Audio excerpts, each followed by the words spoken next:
It is Monday, August 6th, 2018. It is 8 p.m. Pacific Standard Time, and so you know what time it is. It's time for a little bit of CoinMetal.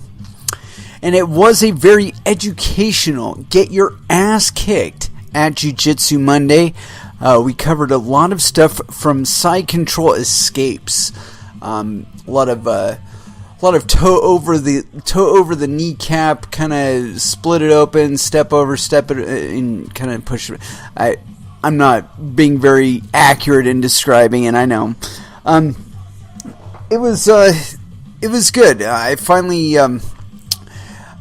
did some stuff from that particular position that I'd been wanting to do. We did this interesting way of getting out where you do a kind of a face reach, where you reach around in front of their neck, kind of a head crank, kind of a neck crank kind of thing, where you're doing that to kind of flatten them out a little bit, and then you get your head on the other side and you lean your hip all the way out. I don't know.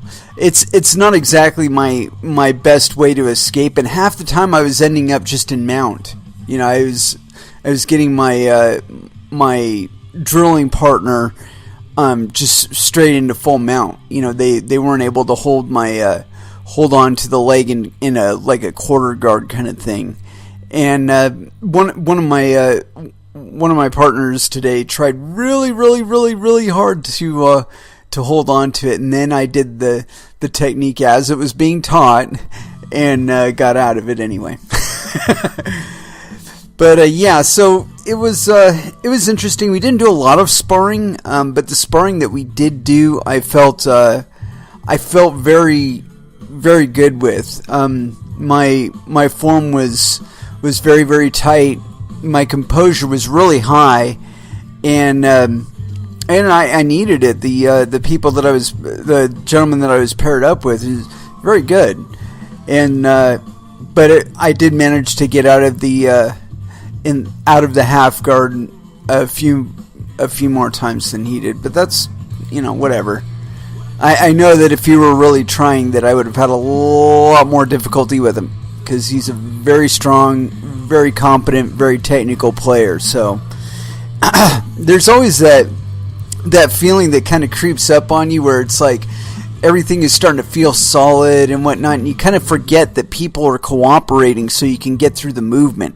And it's like, when after a while you start thinking that, oh yeah, I'm good and whatever. And then you go and you do a goddamn open mat, and the guy just hands you your ass. He's like, yeah, whatever, bitch. You didn't learn shit.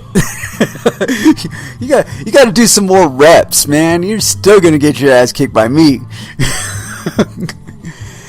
But, I always started getting that feeling like, I'm getting a little better. I'm getting a little better. And then somebody reins me in, and it's like, God damn, son of a bitch. There's still people ahead of me that are better than I am. Got to do something about that. Anyway, let's go ahead and kick it into some music, because we have not done any yet. And, I'm just going to kind of shoot through the hip. I was going to shoot from the hip and hit it up with between Buried and Me. For some reason, none of the songs on that had the fucking metadata on them, so all of the tracks are track 1, track 2, track 3, and I was just going to click on one and just let it fly, but I'm not going to do that to you. It's not, I don't want to be that cruel, because for all I know, it's going to be like the one bluesy song, and it's like, no, didn't want to do that, and I have to change gears, and just don't want to do it. Dance of the Dead, Corrosion of Conformity, First Dance, here on CoinMetal. And that was Sixth with Wait for Something Wild. Speaking of something wild, and I caught this on my Twitter feed. I gotta tell you, this has gotta be like the most metal thing I have heard in forever. And, we don't talk a whole lot of metal on the show. I mean, I like to play metal on it, and we do talk some metal, but not nearly enough sometimes, I feel. And so I got this article here on Blabbernet. I'm sorry, blabbermouth.net. Elderly men escape nursing home to attend world's biggest heavy metal festival. This is on August 4th, 2018. According to Dashwood, 2 elderly men escaped from their nursing home on Friday to attend the Wacken Open Air Festival. The nursing home contacted the police after it discovered that the men were missing from the facility. The men were later found at 3 a.m. at the Heavy Metal Festival, which is celebrating its 29th anniversary this year in Wacken, Germany. Or Wacken. Wacken. It looks like Wacken. Police escorted the men home with the help of a taxi and a patrol car. This year's Wacken Open Air Festival is sold out with more than 75,000 metal fans in attendance. Headliners included Judas Priest, Danzig, Hatebreed, In Flames, Running Wild, and Arch Enemy. Although Wacken has the reputation of being the muddiest festival in the world, this year's event has reportedly seen no rain so far. Man, they should have let those motherfuckers enjoy the entire gig. I mean, come on now. They managed to escape. They got all the way to Wacken. You know, they didn't walk there. They got a ride or something. Point being that, you know, everybody got to get out every once in a while, and Wacken only comes around once a year. So I think this shows great dedication on the part of the 2 elderly gentlemen who attended the festival. Let's see if we can get their names here. Give them some props. Let's see. 2 elderly gentlemen. 2 German metalheads construct beer pipeline for me. No. 29th anniversary. Danzig. Blah blah blah. Police for rulers for blah blah blah blah blah. Nope. No indication of name. Bummer. Anyway, hats off, gentlemen. Hats off. I hope I got that much balls when I'm your age. So anyway, let's get into some crypto shit, because I got a lot of it. Got a lot. And the first one is something I talk about quite a bit on this show, because I believe that all of y'all, myself included, need to be getting in on this mining game. Here it is. This one's on the Bitcoinist.com. 52 quintillion per second. Bitcoin hash rate breaks dizzying new record. This is by Wilma Wu, August 6, 2018 at 6. No indication of AM, PM, or time zone. Shame on you, Wilma. No penis. Bitcoin's network hash rate reached a new record high this week, prompting encouragement from industry commentators as technical support continues to grow exponentially. More hashes than sand on Earth. Data from blockchain, formerly blockchain.info, confirms that the current hash rate has reached 52 quintillion hashes per second. This marks the first time Bitcoin has reached this threshold in its history. 52 quintillion is such a large number that it is difficult to put it into perspective, as one Twitter commenter noted, retweeting the figures. And we're not going to follow that link. As a means of comparison, the number of grains of sand on Earth is around 7 quintillion, while the planet also contains approximately 326 quintillion gallons of water. The achievement for Bitcoin marks a continuation of accelerating hash rate growth, which has characterized the cryptocurrency this year. The blockchain data confirms a 60% increase in the past 3 months alone. Jesus Christ, that's a lot of fucking hash power! While Bitcoin is last reported on hash rate highs in mid-June, when the figure had reached 43 quintillion. It makes you wonder what sellers are thinking. At the time, Russia Today host and cryptocurrency proponent Max Kaiser focused on an imminent price increase on the back of the technical fundamentals, arguing that, quote, price follows hash rate. Bitcoin/USD shot up 15% just days later. This time, though, thoughts are again turning to price upturns as Bitcoin subsequently cooled from multi-week highs close to $8,500. Quote, even assuming a 10% growth rate, it makes you wonder what sellers are thinking. Must be close to the bottom for cryptocurrency. Former head of global emerging markets at insurance agent AIG's commodity division, Philip H. M. Heilberg, wrote on Twitter about the Bitcoin hash rate August 6th. And let's see, his quote is, hash rate growth for Bitcoin for the last 3 months is 60%. Even assuming a 10% growth rate, it makes you wonder what sellers are thinking. Must be close to the bottom for crypto, especially Bitcoin and Litecoin. Despite a correction over the past week, faith in Bitcoin's short-term future remains strong. The announcement by New York Stock Exchange owner ICE that it would build and launch a regulated digital asset platform by November served to bolster beliefs that Bitcoin/USD has bottomed, despite misgivings from certain Wall Street sources about genuine industry interest in cryptocurrency. I'll tell you what, most of the quote-unquote industry interest in cryptocurrencies, as far as I can tell, is like piggybacking premium services on cryptocurrency derivative markets. And I honestly, I don't really see the utility of those when we actually have the real gig. I mean, we already have ICOs, and to some extent, I think that's a way to launch a project. However, I don't think it's the best way because you kind of get the cheese before you run the maze, but it does work. I mean, you put enough thrust behind a turd, it will fly. So same with your ICO project. Anyway, so yeah, that kind of leads us on to this next subject matter that I've been kind of following this thing around just a teeny tiny. And so yeah, here it is. This is on seekingalpha.com. This is by Hans Hogg. So yes, and going by the picture, yes, penis.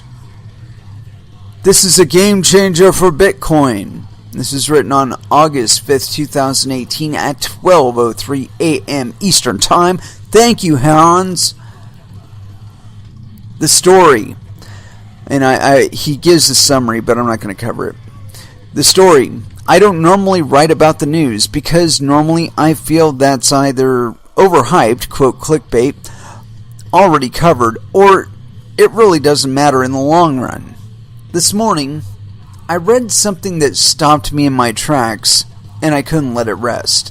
And we're going to right-click on the read something. The story is quite lengthy, so I wanted to summarize the main points below and then give you my perspective on what I think it means for Bitcoin. This is Bitcoin USD coin, OTCQX, GBTC, now and in the future. 1. The owner of ICE has teamed up with Starbucks, Microsoft, and Boston Consulting Group in an effort to, quote, fix Bitcoin and make it a, quote, trusted global currency with broad usage. Give me a fucking break. Number 2, the company they have founded is called Bakkt. Their primary objective is to establish a fast, secure, and efficient global marketplace for digital assets. From their website, quote, backed by intercontinental exchanges, proven financial market infrastructure and technology, I'm not going to go into that. Bakkt's secure global platform will connect investors, merchants, consumers, making it easier, faster, and more cost-effective to access, trade, and use digital assets. Whatever. Bakkt's open-source neutral platform will be designed to meet applicable regulatory requirements and support innovation around digital assets and blockchain applications. What? Yeah, whatever. And then next bullet point is targeting the financial institutions in the world. Bakkt says its goal is to, quote, clear the way for major money managers to offer Bitcoin mutual funds, pension funds, and ETFs as highly regulated mainstream investments. Like I give a fuck about any of those. If that wasn't enough, they also plan on retail and payments. Page 2. Quote, the next step after that could be using Bitcoin to replace your credit card. Quote, get the fuck out of fucking pop-up.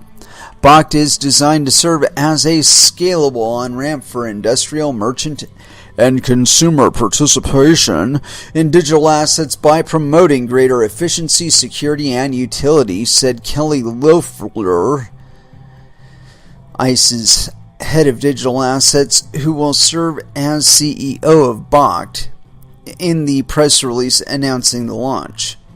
Quote, we are collaborating to build an open platform that helps unlock the transformative potential of digital assets across global markets and commerce.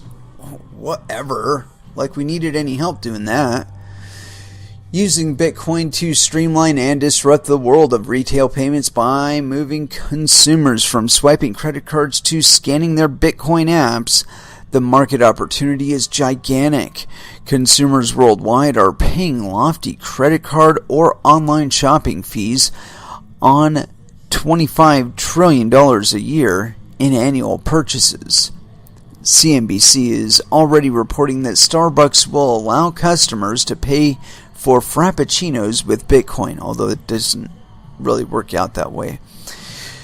Jeff Sprecher, the founder and CEO of ICE, which owns the NYSE, turned $1 into $4 billion over the last 25 years by turning around a failing electricity exchange and working his way up to owning the second largest financial exchange in the world, behind CME.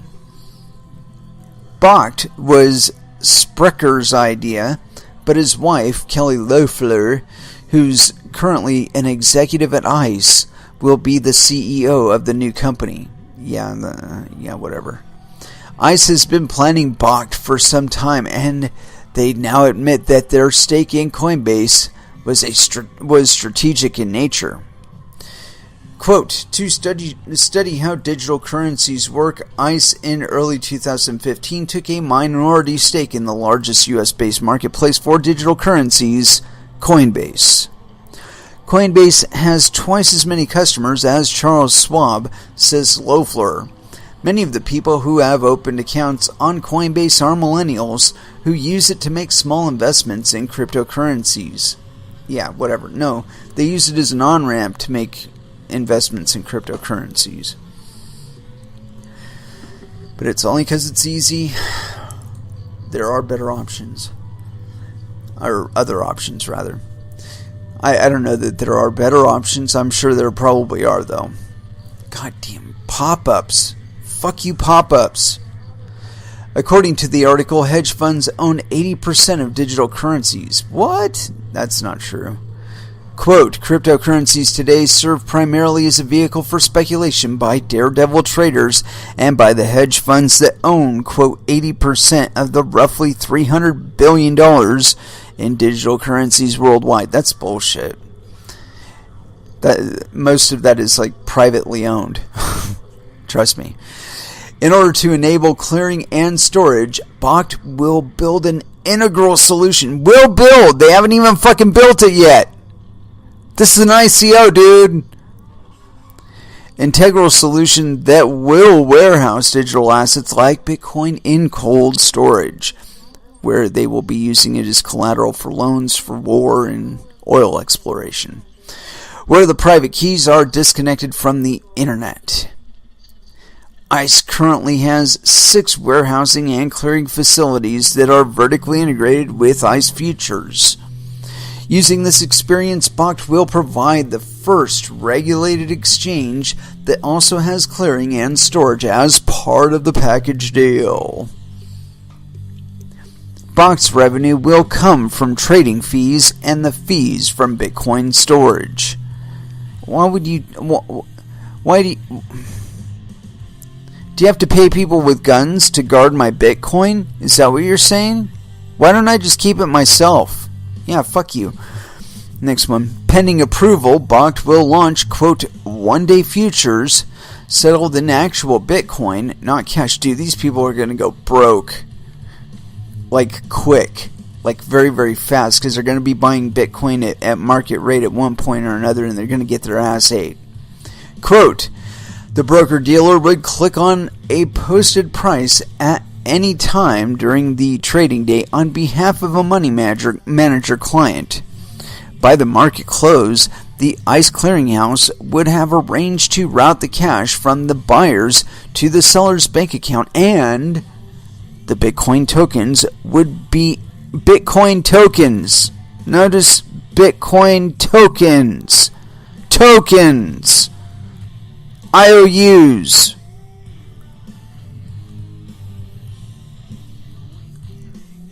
Would be en route to the Bakkt digital warehouse. Yeah, whatever. Bakkt plans to use an open source system similar to the Lightning Network to keep most of the daily transactions off chain. Oh my god, dude, these guys are going to go broke. This will enable massive scale with only occasional transactions being broadcast to the main network to update the total value in their system. Like when people first join or when they leave, instead of every transaction between people or institutions already using their system. Quote, once Wall Street gets the flywheel whirring, but Bitcoin would gain the liquidity to become a bona fide currency. Sprecher and Loeffler predict that millennials would then adopt Bitcoin for international payments. Quote, the banks control international payments and the system is very expensive, notes Sprecher. The article continues to give a lengthy background of almost biographical nature on Sprecher. So now we're on to the meat of it. Bitcoin versus Wall Street. I think a lot of people are under the impression that Bitcoin, fucking pop up, Bitcoin is either anti-establishment or it's under the control of the old system that it was meant to replace.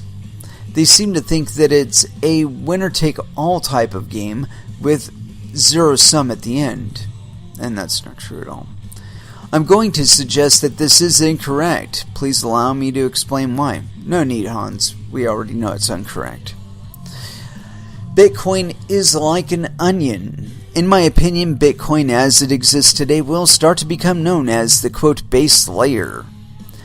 The interesting thing about technology with layers is that you can have your cake and eat it too if it's implemented correctly. No. You can have your cake and eat it too if you cheat. Here's how it works. On layer 1, we have all the activity we see today, minus what's going on with the Lightning Network. At the base layer, things are expensive, slow, and seem to be, quote, outdated tech that is being replaced. And this impression is only imposed, dude. However, it turns out the base layer, while it still does need to scale, doesn't need to be responsible for all activity directly.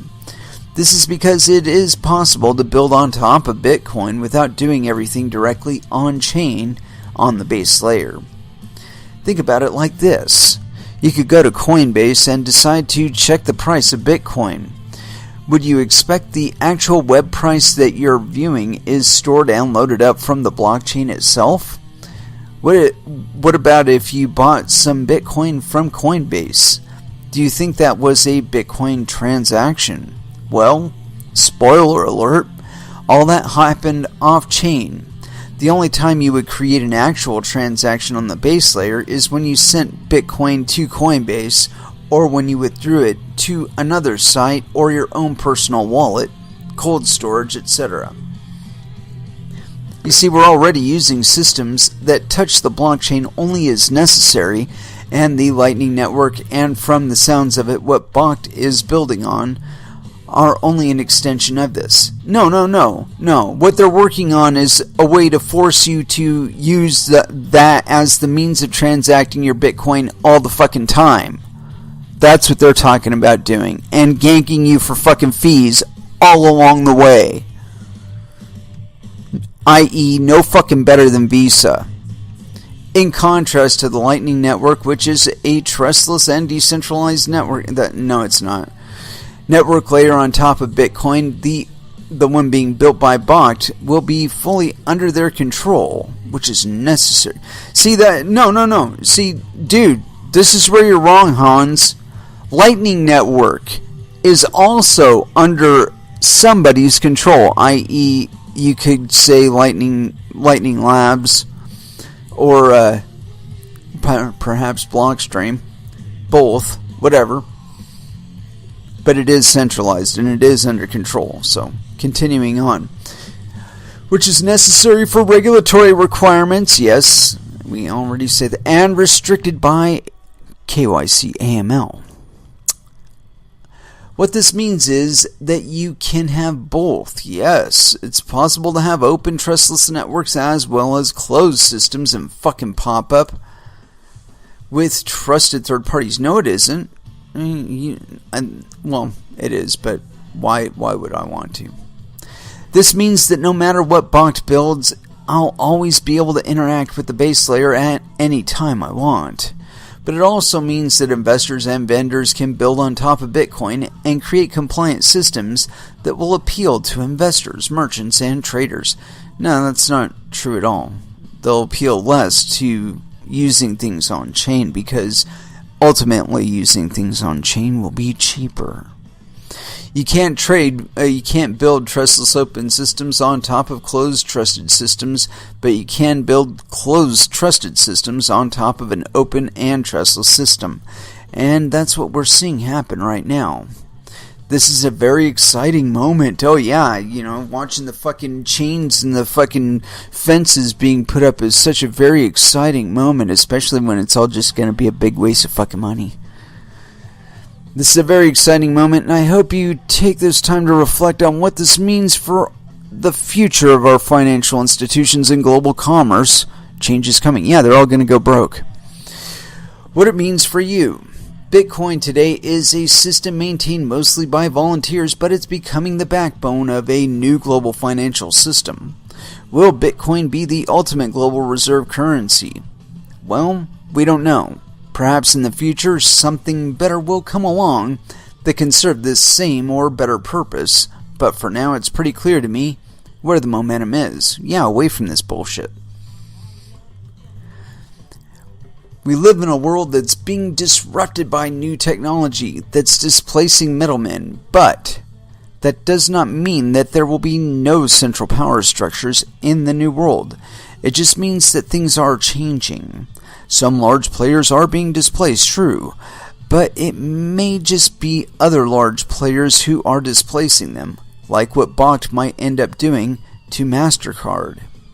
To me, it's not possible to doubt the potential of Bitcoin anymore. If you think that the power of Bitcoin is just in its source code, then go make a copy of it right now and see what happens. If that was all it took, why didn't Mr. Sprecher make his own cryptocurrency instead of building on top of Bitcoin? Because he's a fucking pussy, that's why! The reason is you can't duplicate the community. Yeah, so you gotta fucking circumvent them any way you can, or at least their will, and then try and gank it away from them. You can't duplicate the miners, and you can't replace a blockchain that's 9 years old with a science experiment and expect the same results. There's no longer a crazy theory of a rogue software developer or some pie-in-the-sky idea that, quote, may work out someday. It's happening right now, and it's got support from the crowd the nerds, and the largest financial institutions on the planet. As time marches on, Bitcoin's volatility will continue to decrease. I don't agree. Eventually, Bitcoin fucking pop up. May even be seen as boring. I don't think that's going to happen either. It's all a matter of perspective based on when you're getting in. No. It's going to continue to be very, very exciting. You haven't seen shit yet. Closing thoughts. I'd like to see some source material that proves that hedge fund owns 80% of all cryptocurrency. I can tell you right now that's a bunch of disinformational bullshit. This is the first time I've heard a figure like that, and it makes me question who exactly Bakkt plans to sell to if the hedge funds are already in.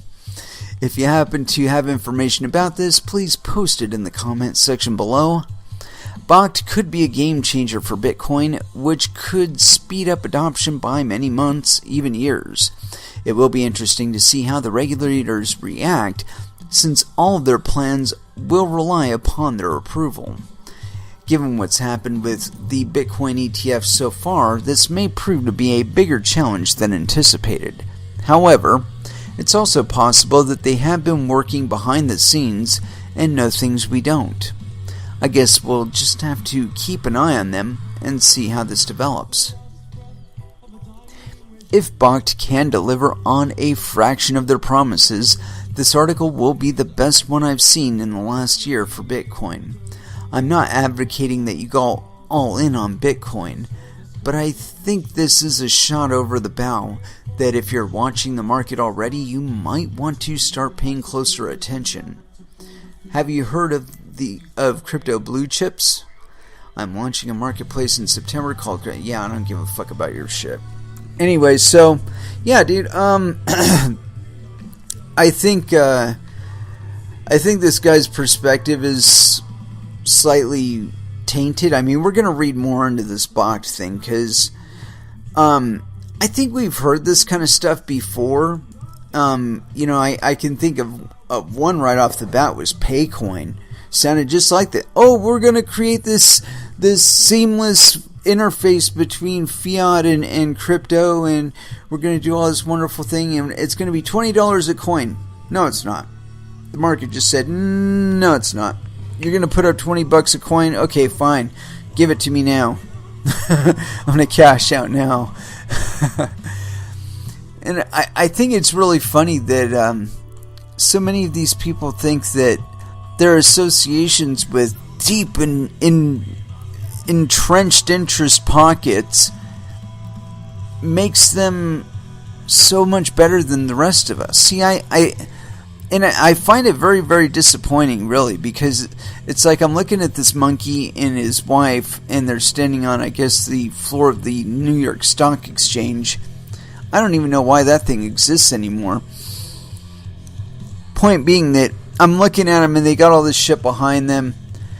You know, I can do everything that they're doing right there on my fucking desktop. You know, why did they even exist anymore? You know, so as far as I can tell, this is like some sort of parasite that's trying to justify his continued existence, and he's telling people that are already oriented with what this technology can do that, oh, you need me to do this and make it all legit and all international payment system and accredited and regulated and everybody can be comfy with it. Fuck you. You know what, motherfucker? If people weren't comfortable with this shit, you wouldn't be talking about this shit. Why? This is not year 1. This is not even year 2. This is not year 5. This is year 10. Year 10. This shit's been going for 10 years. And you walk up and you say, oh, I'm going to make this all legit now. I'm going to make KYC and AML and I'm going to... You know what, dude? If the fucking market really needed that shit, we'd already have it.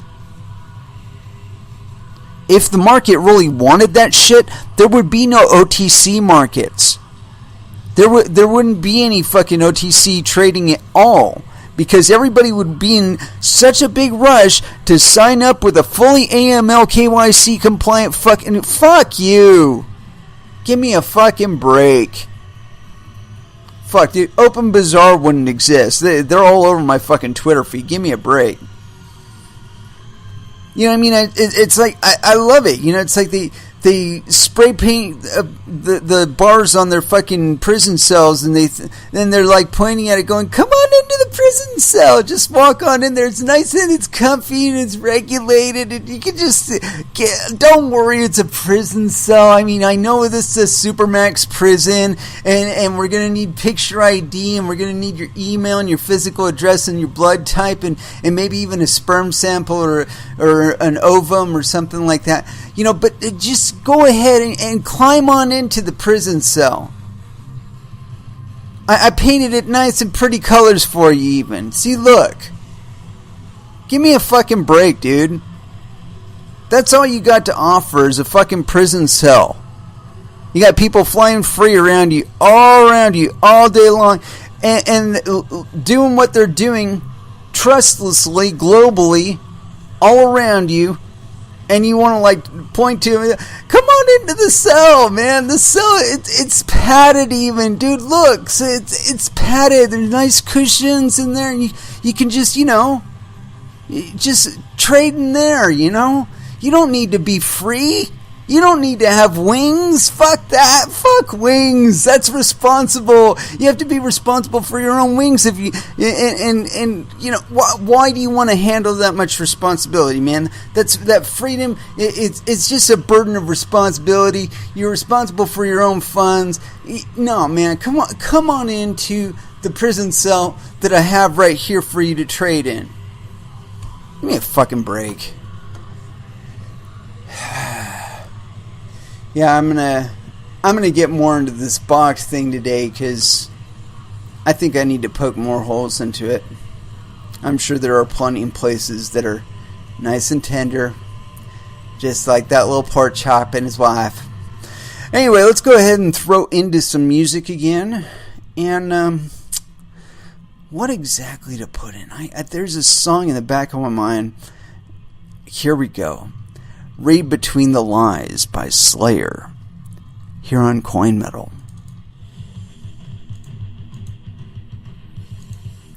And that was Meshuggah with Combustion. Yeah, say what you want about them. Oldie but goodie, still kicks the shit out of most of what's on the radio these days. That's just fact. It's fact.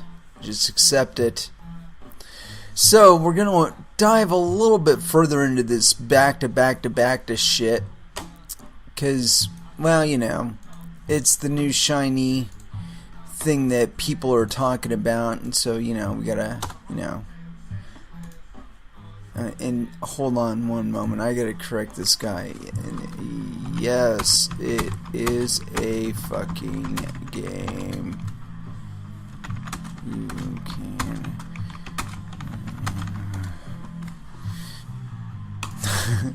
Alright, so this is on Fortune.com. The NYSE's owner wants to bring Bitcoin to your 401k. Are crypto credit cards next?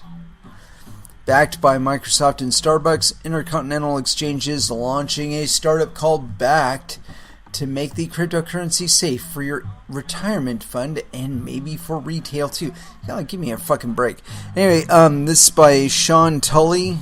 And I'm just going to say yes, penis. This was authored on August 3rd, 2018.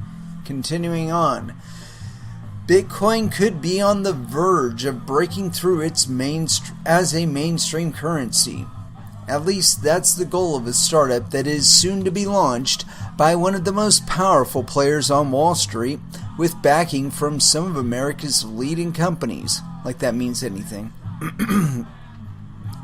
This morning, the Intercontinental Exchange, the trading colossus that owns the New York Stock Exchange and other global marketplaces, announced that it is forming a new company called Bakkt.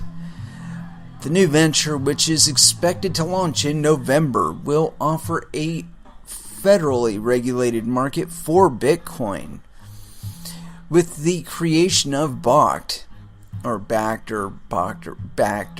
whatever, ICE aims to transform Bitcoin into a trusted global currency with broad usage. Dude, we don't give a fuck about trust. If we can verify, we don't need to trust. To achieve that vision, ICE is partnering with heavyweights from the worlds of technology, consulting, and retail, Microsoft, Boston Consulting Group, and Starbucks. ICE did not immediately disclose the total investment of the investment partners. What?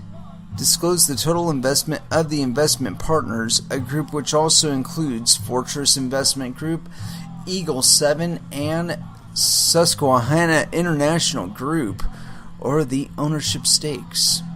The following imperative for Bakkt will be to make Bitcoin a sound and secure offering for key constituents that now mostly shun it, the world's big financial institutions. The goal is to clear the way for major money managers to offer Bitcoin mutual funds, pension funds, and ETFs as highly regulated mainstream investments. The next step after that could be using Bitcoin to replace your credit card. Quote, Bakkt is designed to serve as a scalable on-ramp for institutional, merchant, and consumer participation in digital assets by promoting greater efficiency, security, and utility, said Kelly Loeffler. Dude, you can do all this shit on OpenBazaar right now. And you don't even have to do it with derivatives. You can actually do it with coins. Give me a fucking break. Kelly Loeffler, ICE's head of digital assets, who will serve as CEO of Bakkt, in the press release announcing the launch, we are collaborating to build an open platform that helps unlock the transformative potential of digital assets across global markets and commerce. And you know what? I just want to pause right there because I've been kind of in like a back and forth with, I think it was Brian or somebody else over there at OpenBazaar, and they replied to me, and here it is. So check this out. My only question, this is my tweet. My only question is, can I trade on it without revealing who I am? This is OpenBazaar's reply to me. Quote, trading on OpenBazaar is directly peer-to-peer where you can reveal as much or as little information as you like, up to and including running through Tor. I want y'all to internalize that a little bit. You could be doing trades peer-to-peer through Tor on OpenBazaar, and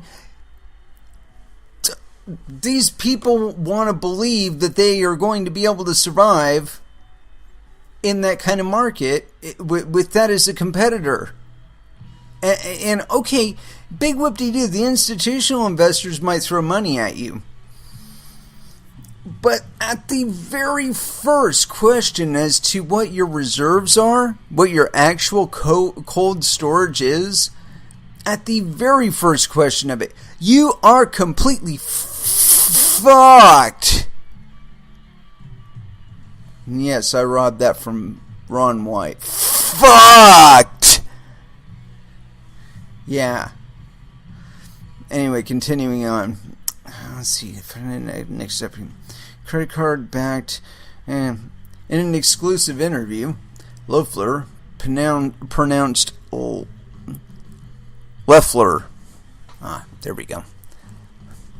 Loeffler told Fortune that ICE and its partners had been, quote, building the factory that will power Bakkt in the strictest secrecy for the past 14 months.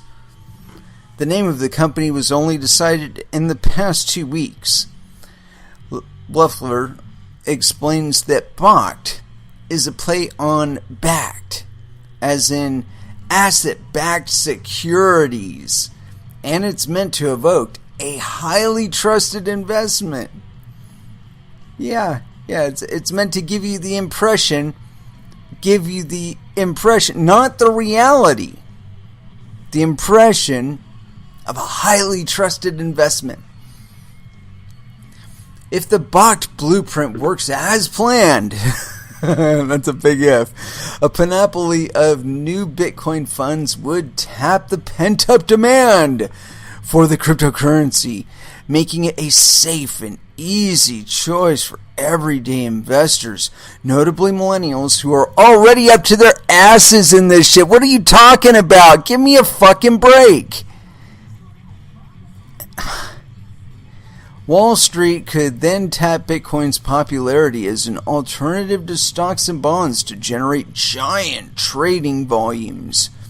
And that flood of institutional buying and selling in turn would take the terror out of Bitcoin by smoothing out the wild swings in price. Bullshit!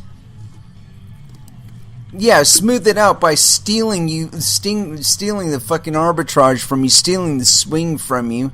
Give me a fucking break.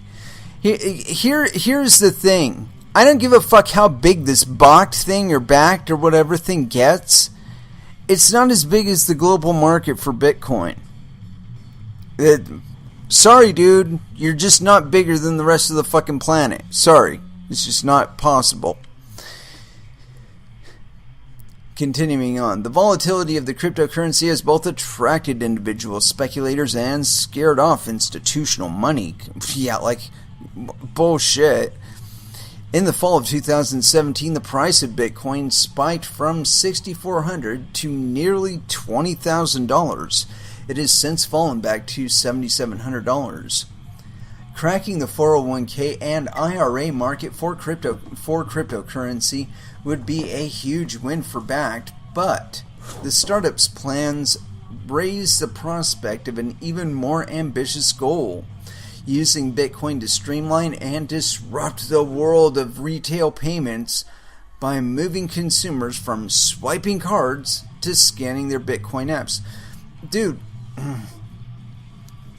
if that's your goal, you've already lost. If that's your big whoop-de-doo, you've already lost. Continuing on. The market opportunity is gigantic. Consumers worldwide are paying lofty credit card or online shopping fees on $25 trillion a year in annual purchases. Bakkt's founders tell Fortune that the institutional investor campaign is the first of two phases.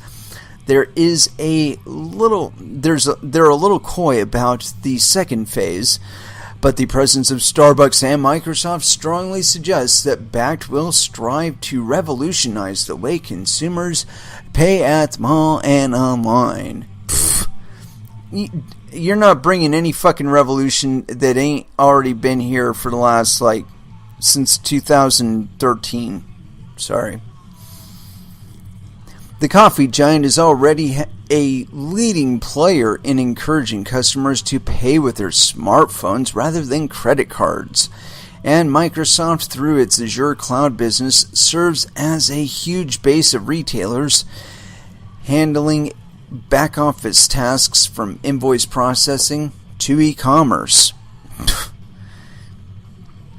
As the flagship retailer, Starbucks will play a pivotal role in developing practical, trusted, and regulated applications for consumers to convert their digital assets into U.S. dollars for use at Starbucks, said Maria Smith, Vice President, Partnerships and Payments for Starbucks, in the press release. So we're never going to touch it. We're never going to touch the cryptocurrency. We just want the dollars. And they're just going to convert it for us. They're not going to fuck us in the ass on the conversion rate. No. We're going to hand the responsibility of handling our keys off to them, and hopefully they won't fuck us in the ass. Continuing on. Bakkt is the brainchild of Jeff Sprecher, the founder, chairman, and CEO of ICE, and a disruptor par excellence. No, you're not, dude. Sprecher, and pronounced Sprecher, stands alone in the leading force in modernizing the world's exchanges in recent years, from open outcry pits into super efficient electronic marketplaces. Along the way, Sprecher built a flailing electricity exchange that he reportedly purchased for $1 into a global trading and data empire now worth $44 billion. Quote, in 25 years, he's gone from nothing to the most powerful exchange entrepreneur in the world, says Larry Tabb, the chief of consultancy of the Tabb Group. He hasn't failed yet. Yeah, dude, he's gonna go broke on this shit. Today, ICE is the world's second largest owner of financial exchanges by revenue, behind the CME, and one of the largest purveyors of market data. ICE's 2017 revenues of $4.6 billion divide pretty evenly between those two main franchises. ICE owns 12 exchanges, served by 6 clearinghouses, and to the delight of shareholders, Sprecher has delivered profitability as much as growth. Since going public in 2006, ICE has delivered an annual total return of 24.1%. The company's towering 54% margin of net profits ranked 4th in the S&P 500 last year.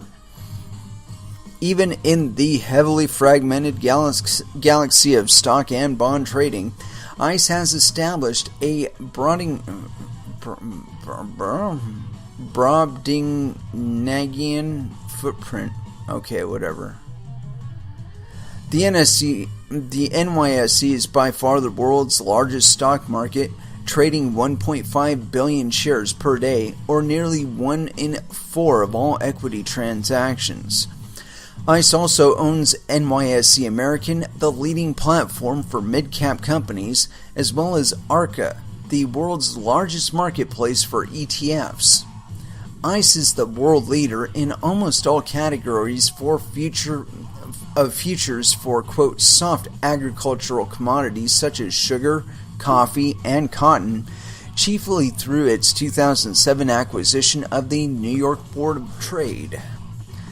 And ICE Futures Europe is the dominant global marketplace for the Brent crude, the global oil price benchmark. Dude, I can't think of a bigger, central point of failure than this guy. Continuing on. Now Sprecher is the visionary who assembled this empire, is crusading to make Wall Street asset managers and Main Street consumers love Bitcoin. Dude, we already do. That's why we're here. Sprecher and his investment partners are putting this one-of-a-kind mission in the hands of a first-time CEO who's Sprecher's soulmate in both business and in life, Kelly Loeffler. The ICE executive has ridden shotgun alongside Sprecher since the company's fledgling days in 2002. In 2004, they married. Loeffler long ran marketing, investor relations, and communications for ICE. Now she's giving up her ICE roles to run Bakkt.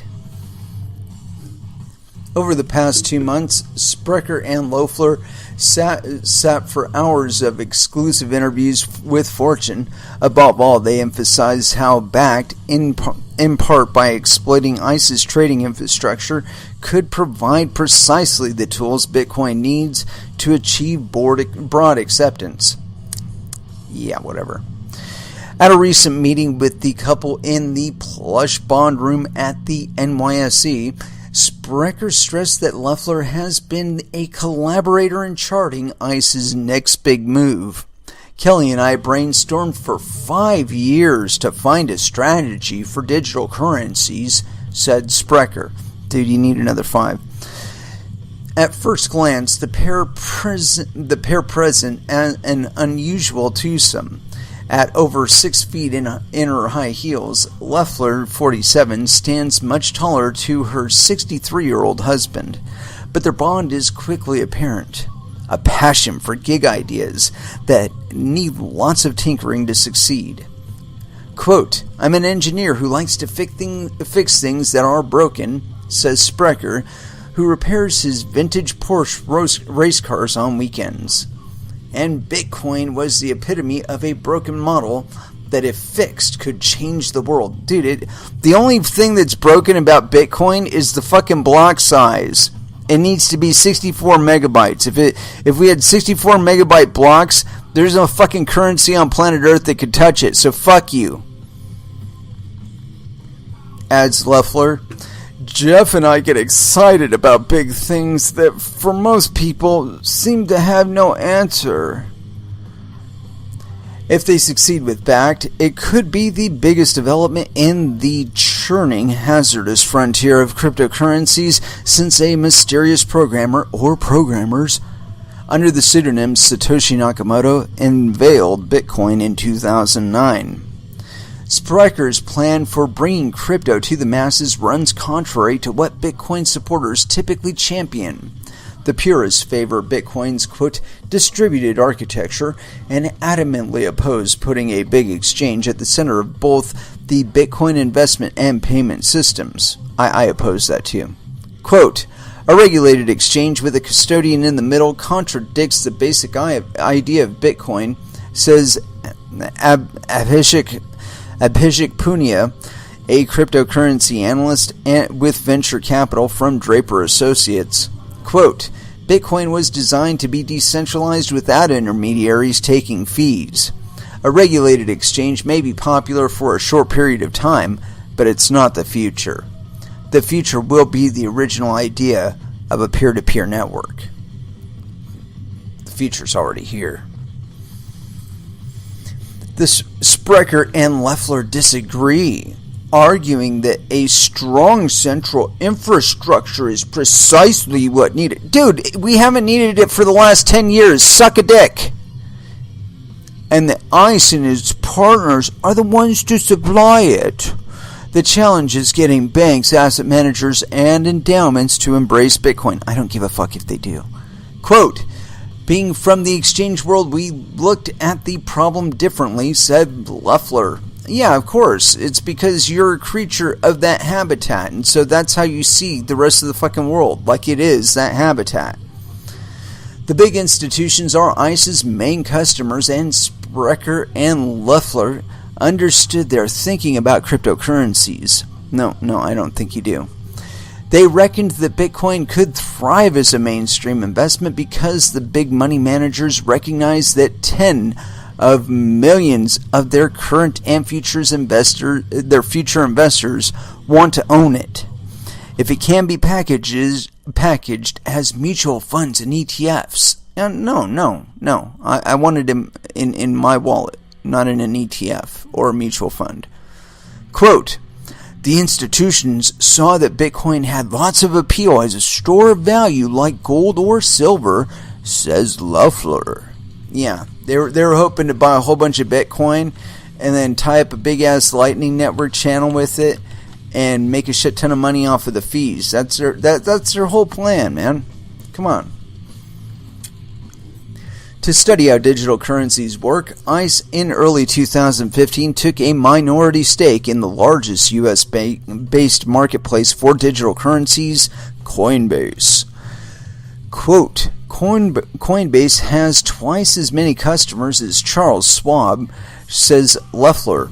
Many of the people who have opened accounts on Coinbase are millennials who use it to make small investments in cryptocurrencies. Adds Sprecher, quote, millennials don't trust traditional financial institutions. To gain their trust, banks, brokerages, and asset managers can use a currency that millennials believe in, like Bitcoin. Not actually Bitcoin. Using digital currencies brings a lot of sizzle. Do you know why they do? Because they don't include you talking about how much they sizzle. So far, cryptocurrencies have gained little traction with asset managers like Fidelity and Vanguard. Yeah, and despite that, it's like grown 60% in network speed over the last 3 months. Give me a fucking break, people. The reason, says Sprecher, is that, quote, Bitcoin does not have a good market structure. For consumers, it's expensive to exchange dollars for Bitcoin, in part because trading is spread thinly across too many venues that individually do too little trading. He notes that more than 200 marketplaces trade over a dozen major digital currencies, from Ether to Ripple to Litecoin. Quote, even for Bitcoin, different markets are posting lots of different prices, says Sprecher. Yeah, it's called fucking arbitrage. Get in on it, man.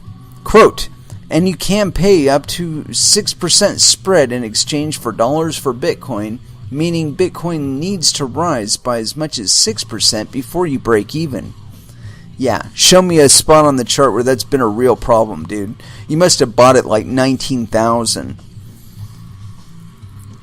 Cryptocurrencies today serve primarily as a vehicle for speculation by daredevil traders and by the hedge funds that own 80% of the roughly $300 billion in digital currencies worldwide. That's bullshit too, by the way.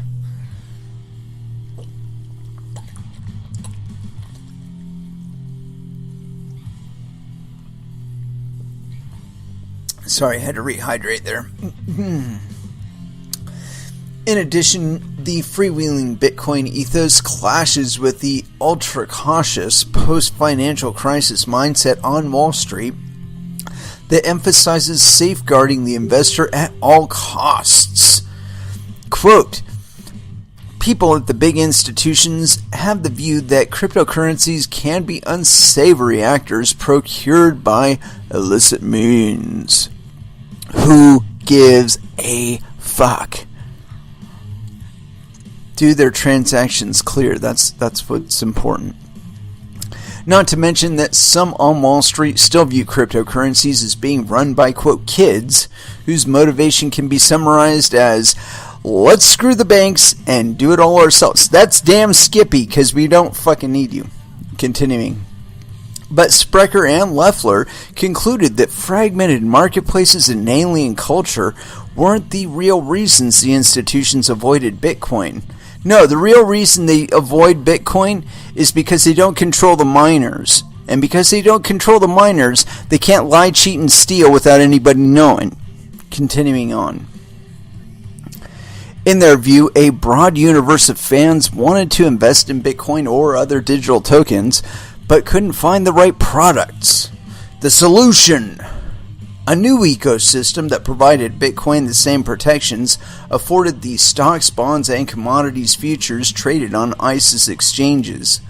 That would open an investor universe far beyond a relatively small group of retail customers and adventurous hedge funds. Dude, you're so full of shit. You're gonna get wrecked.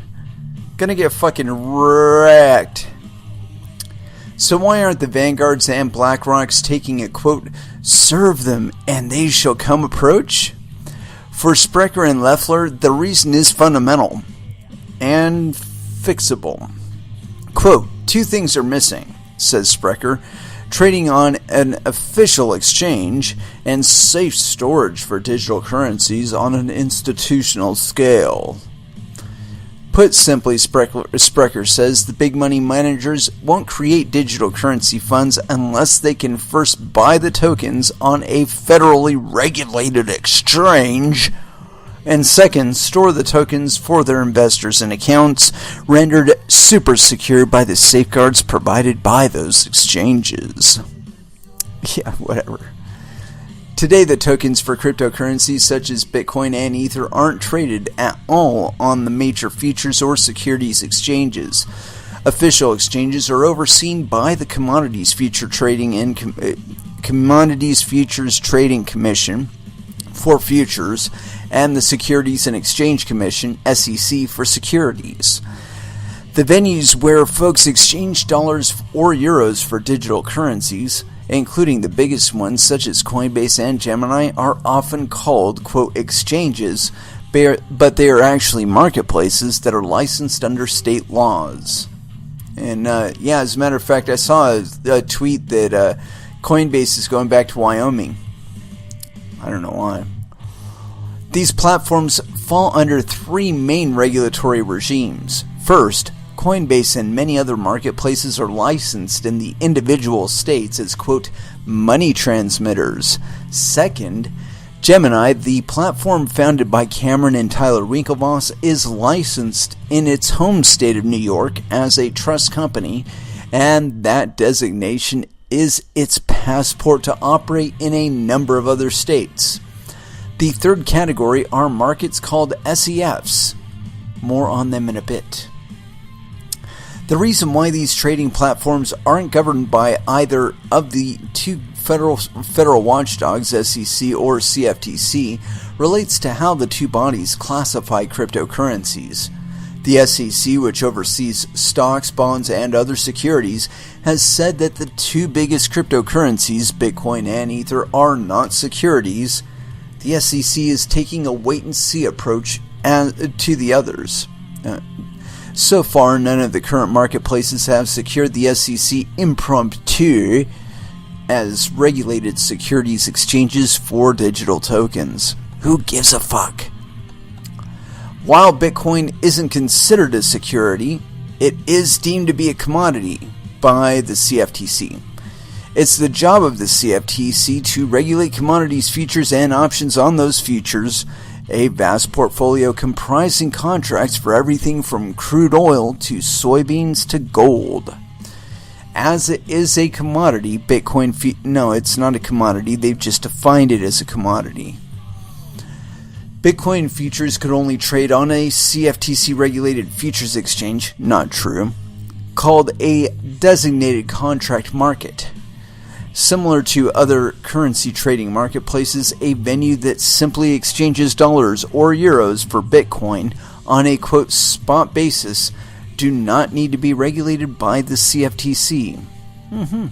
Yep, I believe that too.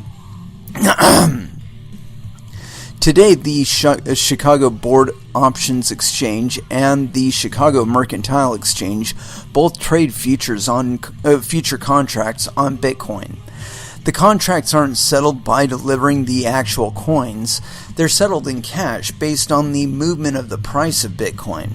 So in effect, they're a vehicle for betting on the future price of the cryptocurrency.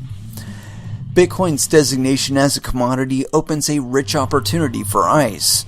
It now operates the two of the largest commodities futures exchanges on the planet: ICE Futures US and ICE Futures Europe. For Sprecher and Leffler, these venues provide exactly the type of protections needed to, as Leffler puts it, quote, get the institutional engine running. It's important to understand that the major exchanges regulated by the SEC and CFTC provide a broad package of three heavily regulated services: trading, clearing, and either safe storage in the form of custody for securities or warehouses for futures. On trades, the exchange ensures that the posted price the money manager clicks on is what they pay for a stock or futures contract. But the exchanges also set exact rules for clearing and custody of warehousing. And those rules must be approved and are overseen by the SEC or CFTC. The federally regulated exchanges require clearing services that effectively remove credit risk for both the buyer and seller. The clearinghouse guarantees that the seller will deliver sugar, coffee, or gold as agreed under a futures contract, and that the buyer will make the full payment.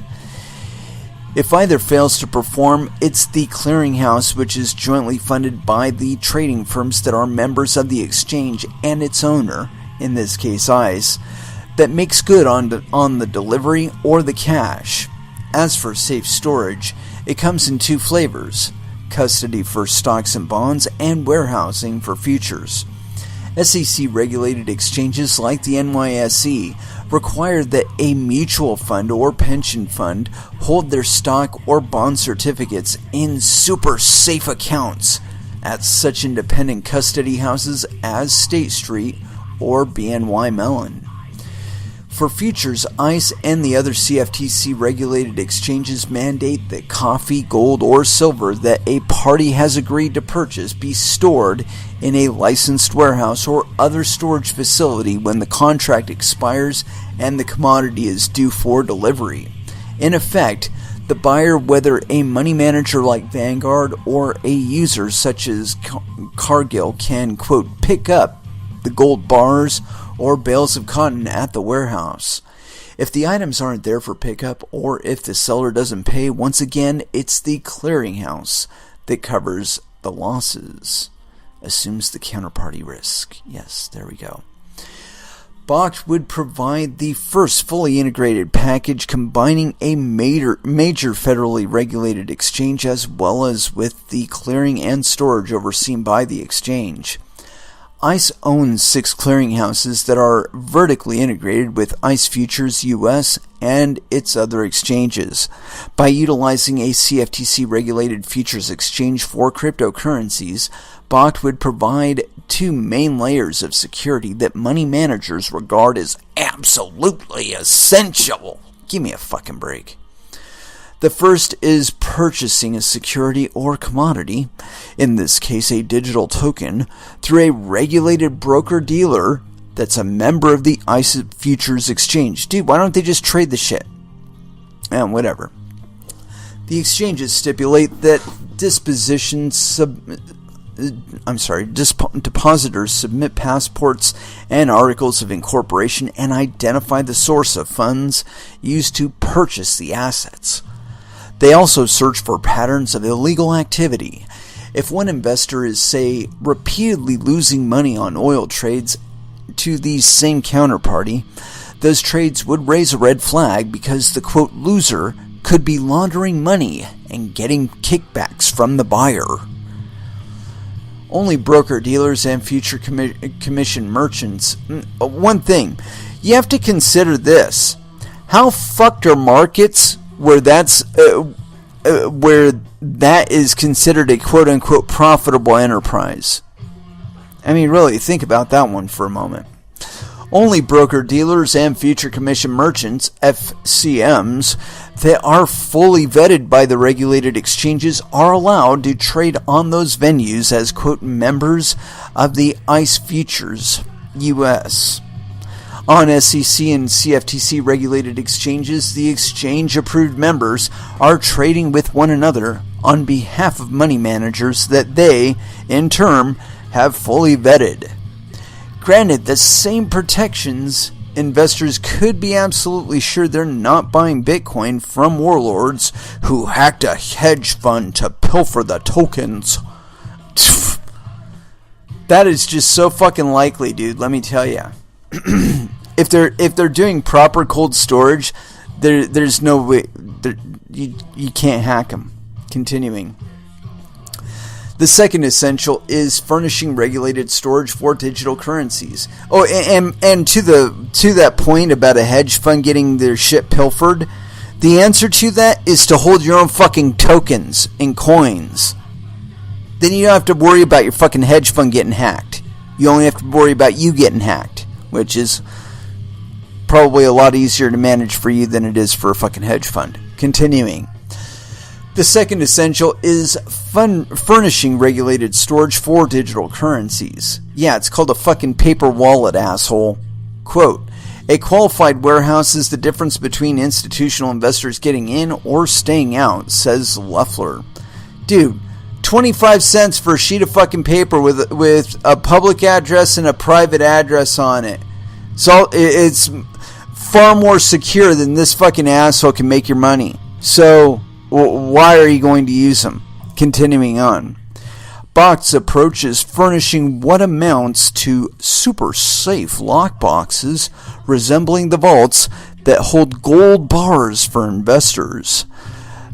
The warehouses serving futures exchanges provide 2 main services. First, they ensure that assets can't be stolen.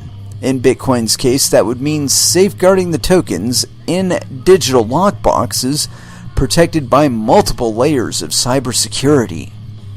Second, the policies and procedures followed by the exchanges verify the identities of the investors whose assets are held in the warehouses, guaranteeing that the gold or oil stored for delivery wasn't obtained illegally. Man, whatever. Bakkt plans to offer a full package combining a major CFTC-regulated exchange with CFTC-regulated clearing and custody, pending the approval from the Commission and other regulators.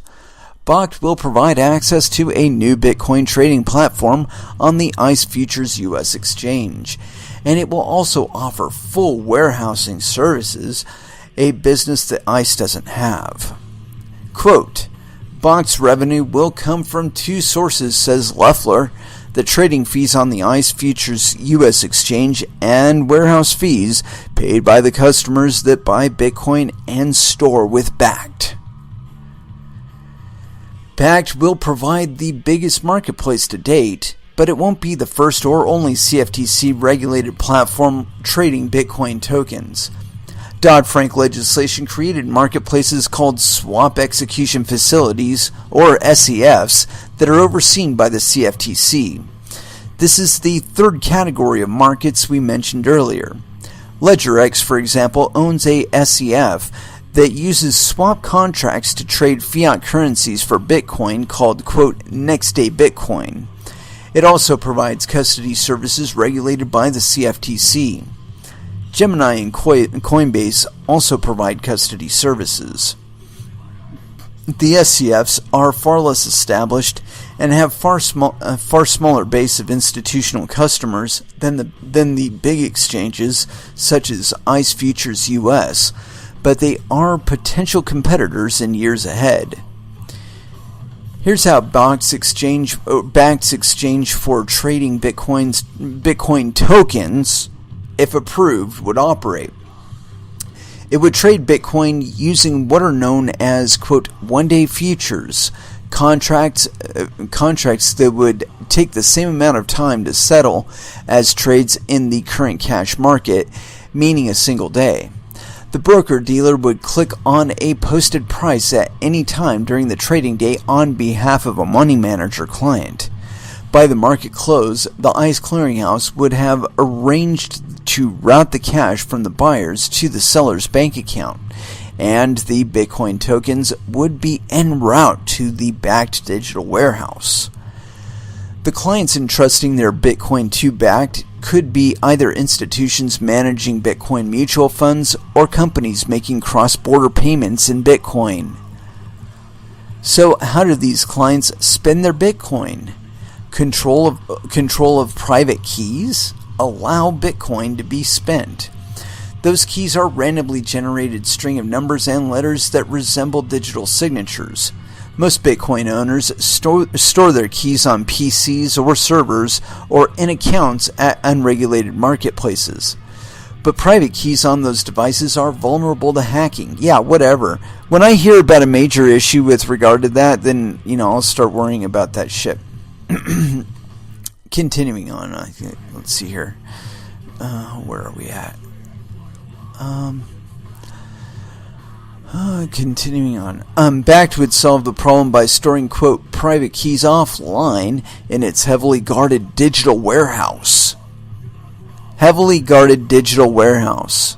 What is that, like a security guard standing in front of a server or something? When a fund manager or company wants to take Bitcoin out of the warehouse, Bakkt would confirm the client's identity and release the Bitcoin using the private key. The warehouse will also hold a second key called the public key that opens the recipient's account to receive Bitcoin. The double key security... Dude, you could have that with a fucking piece of paper. Why do I need Bakkt? Give me a fucking break. The double key security resembles how it takes a bank rep and the customer, both with their own keys, to open a safety deposit box. Yeah, it's also how you use a fucking public regular wallet. Continuing on. How about trades that occur all inside the warehouse? Bakkt would be connected to the ICE Futures US exchange so that customers could seamlessly trade Bitcoin for dollars or euros. Then the Bitcoin would simply shift from the seller's lockbox in the ICE warehouse to the buyer's lockbox, as if a forklift were transferring gold bars from one storage locker to another. Yeah, they're putting one PDF file from one folder into another. To make Bitcoin mainstream, Bakkt must overcome the cryptocurrency's chief drawback: its extremely slow speed. Pfft, whatever. You know why Visa works as fast as it does? It works on IOUs. And it depends on a 3 to 5 business day window that they have to settle the transaction. That's right. Whereas Bitcoin, it might not pass in 10 minutes. It might not get in a block in 10 minutes. But if it does it even in like 18 hours, it's still fucking faster than Visa. So fuck off. To make Bitcoin mainstream, Bakkt must overcome the cryptocurrency's chief drawback: its extremely slow speed. Bitcoin runs on a system known as blockchain. No, it doesn't. No, it doesn't. It produces the blockchain as a product of mining for the Bitcoin, operated by a network of millions of individual members who compete to package and verify transactions. Essentially, every time a Bitcoin owner on the network buys anything using his or her digital wallet, the transaction is broadcast to all of the nodes, or miners, you fucking assholes, miners. They don't even mention the word miner in it. They say nodes and computers in the network. Fuck you, miners. The miners battle to prove the transactions are legitimate, and the winner is rewarded with Bitcoin. And they put the word free in there. It's not free. You have to work to get it. Fuck you. The rub is that since all the transactions from purchasing a $1.50 cup of coffee to a $60,000 SUV must be individually broadcast to all of the nodes. Yeah, that's not a drawback. That's a feature. That's not a rub. That's a feature. As a result, the existing system can manage only around 7 transactions per second. That's much too slow to ever work on the institutional scale that Sprecher and Leffler envision. Whatever. Bakkt, however, would transform Bitcoin's architecture to run at high speed. Imagine dozens of mutual funds, pension funds, and endowments hold Bitcoin in the Bakkt warehouse. If asset manager A buys 200 million in Bitcoin from asset manager B, the Bitcoin tokens simply move from B's account at Bakkt to A's account at Bakkt via a trade on the ICE exchange. The total number of Bitcoins held at Bakkt doesn't change. Let's assume that millions of those transactions happen every day, all inside the Bakkt ecosystem, making it a prime honeypot for hackers to want to steal from. Bakkt simply keeps a ledger of those offsetting Bitcoin debit and credits. The individual purchases and sales don't need to be broadcast to the blockchain. What does need to be broadcast are any payments coming into or exiting Bakkt's warehouse. Yeah, they're going to be running a fucking Lightning Network node, or hub rather. Hence, so long as Bakkt controls a big share of the market, it would need to report only a tiny sliver of transactions to the blockchain, enabling its system to operate at warp speed. Quote, our system would operate on a layer above the blockchain.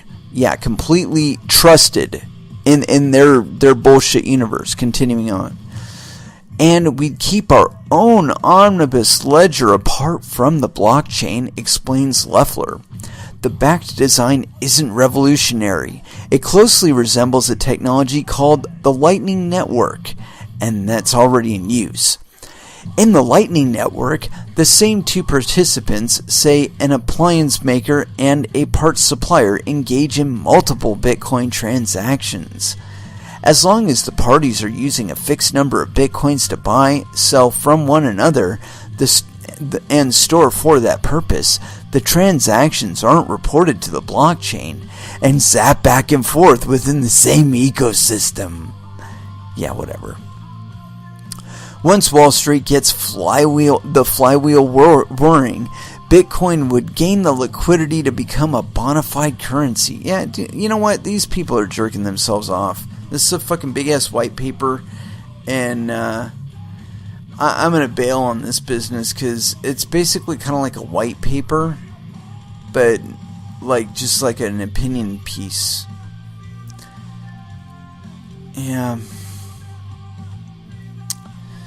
Yeah, and check this out. This is one of the guy's ideas. This is Sprecher. Quote, the idea was to turn the NYSE into a clubhouse for the Fortune 500, says Sprecher. It's happened.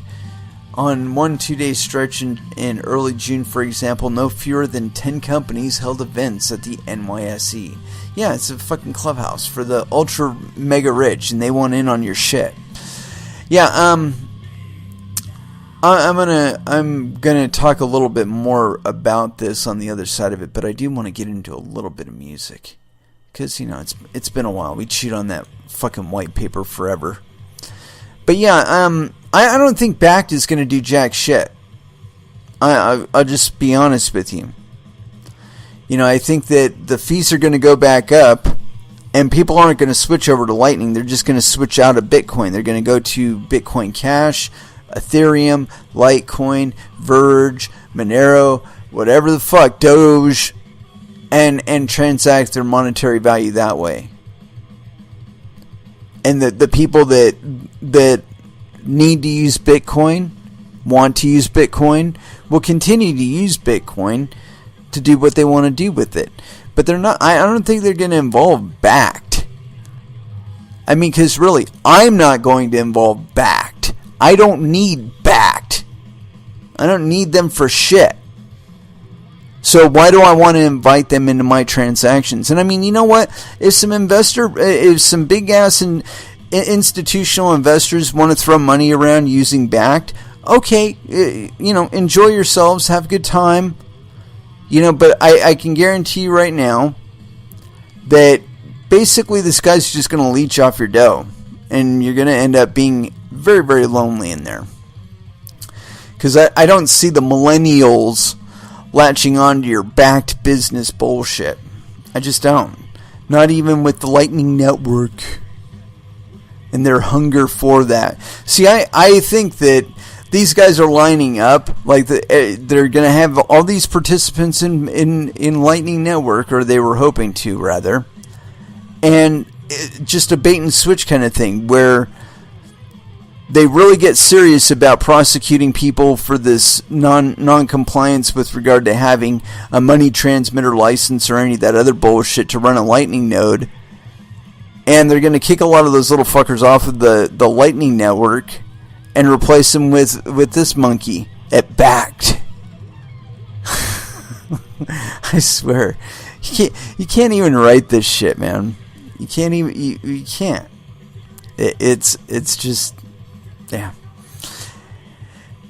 Anyway, let's go ahead and throw in some music here. And I'm feeling like some Anthrax here. The Giant. Here on CoinMetal. And that was Gizmochi with The Answer. And so I got one last little article here that I think we can squeeze in before we close out for the evening. And this one I think will give us a little bit of perspective here. This is an interview apparently on ccn.com. Interview: Wall Street vet warns of ICE bringing bad banking practices to crypto. Caitlin Long is a Wall Street professional with 22 years of experience, including running Morgan Stanley's pension solutions business. Recently wrote an article about the financialization of cryptocurrency by Wall Street entities, describing the new initiative by ICE, owner of the... let's see here, check something out here. Looks like we're having a glitch on our radio part. That's okay, we'll fix that right now. Let me just get that squared away really quick here before we get back into it here. Get back there. Connect, and there we are again. Oh my goodness, it happened again. So we're here again, and let's get back to this article. So here we go. Caitlin Long is a Wall Street professional with 22 years of experience, including running Morgan Stanley's pension solutions business. Recently, Long wrote an article about the financialization of cryptocurrency by Wall Street entities, describing the new initiative by ICE, owner of the New York Stock Exchange, to launch a new Bitcoin market called Bakkt as a, quote, double-edged sword. Long spoke with CCN on financialization in crypto, describing two forms of financialization, one of which improves liquidity through new investors like institutional investors and is beneficial to the space. Quote, in the good context, liquidity is improving because an asset's investor base is growing. New investors are coming in, especially institutional investors. Cryptocurrency pundits have long been awaiting the arrival of institutional investors with the deep pockets required to bolster the market cap, and with custodianship and other traditional financial infrastructure being put in place that seems to draw ever nearer. There is, however, a second type of financialization. Leverage financialization mirrors fractional reserve banking. Leverage financialization also improves liquidity, but it does so artificially. Quote, in the negative context, it means liquidity is improving, but it's coming from the bad kind of leverage. Paper claims to an asset that aren't backed by the asset itself. Or, quote, circulation credit, as economist Ludwig von Mises calls it, says Long. She goes on to describe a method of creating value out of thin air that, since the 2008 financial crisis, has become all too familiar. Quote, the problem is there's really no theoretical limit on how much paper Bitcoin can be created, and paper Bitcoin can offset Bitcoin's scarcity. We watched it happen in commodities markets and credit derivatives markets, where paper versions of the asset can suppress the underlying asset's price by offsetting the real-world scarcity of the asset, such as gold and silver. Here's the problem with that thesis. Unlike gold or silver or oil or any other fucking thing out there, there's this thing called the blockchain, and it documents a lot of things, and amongst those things, it also documents the amount of Bitcoin that have been mined. Meaning at any one time, one can verify how many Bitcoin, how many real Bitcoin, how many mined Bitcoin have been brought into existence. Continuing on. Quote, Bitcoin's biggest defense is that most Bitcoins are stored off the internet, which will make it hard for Wall Street to source the actual Bitcoins and consequently keep a practical lid on how much leverage-based financialization can happen to Bitcoin, she adds. Long points to a, quote, recent indictment with the Hong Kong-based OKX as a perfect example of how introducing what equates to fractional reserve banking to crypto can go wrong. Quote, Exhibit A is what happened with Hong Kong-based OKX this week, where a large futures contract worth more than $400 million ended up with such a big loss that it threatened the exchange's solvency because the loss consumed all of OKX's guarantee fund, so the exchange haircut its other customers' gains in order to stay in business. A bail-in, she said, continuing. Quote, it's clear that OKX was creating unbacked claims to Bitcoin, or this could not have happened. A financial institution would only ever need to guarantee a fund if it's creating fractionally reserved assets. In other words, a financial institution that is fully collateralized, fully backed by the asset against which it creates a paper claim, would never need a guarantee fund. Interestingly, ICE's press release noted that Bakkt would be starting a guarantee fund as well. So there it is in plain sight.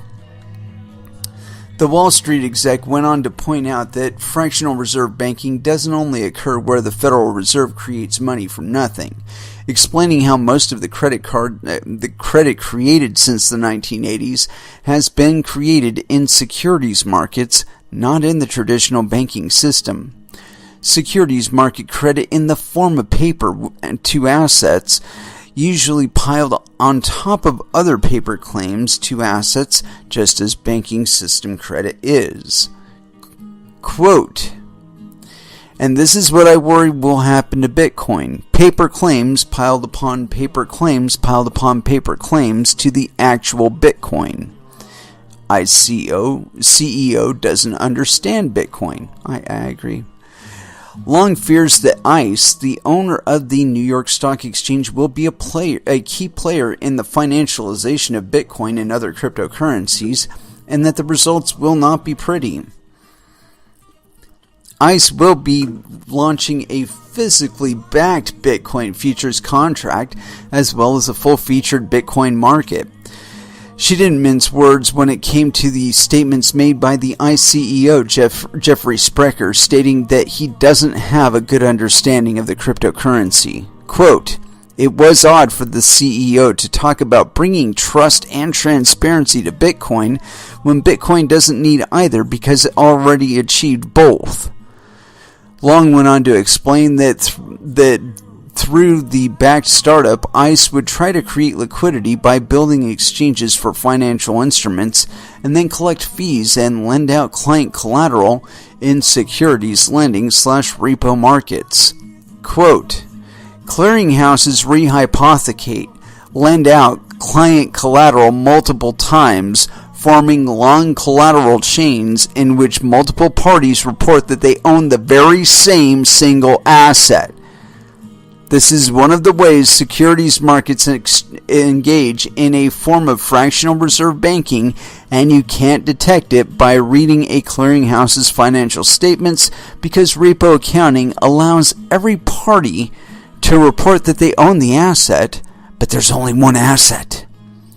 So it's subtle. The devil is always in the details of clearinghouse collateral arrangements, but almost all clearinghouses rehypothecate collateral, and I'll be interested to see if Bakkt plans to do this for its Bitcoin collateral, she concluded. Quote, net Bitcoin holders have a real reason to cheer ICE's entry, but also a reason to be concerned about it. Yeah, you know what? I don't think that this shit is going to work out very well for these guys. I think that they're going to try, but then they're going to... Oh, hey, check this one out. This is by BTC Bag Holder. ICE will need to prove that they have the Bitcoin in reserve or they will get called out. They will have to go to the open markets and buy. There are millions of online stock accounts, and if people are going to buy with their 401k or IRA, they better be holding millions because I'm sure many people will want one full coin.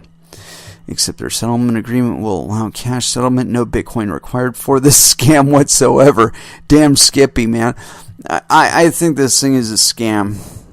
I'm sorry, Mr. Bakkt or Sprecher or whatever the fuck your name is. I don't give a fuck about the NYSE. I think you're going to try and interface with these markets, and you're going to find out that we're already very transparent, probably way more transparent than you can handle.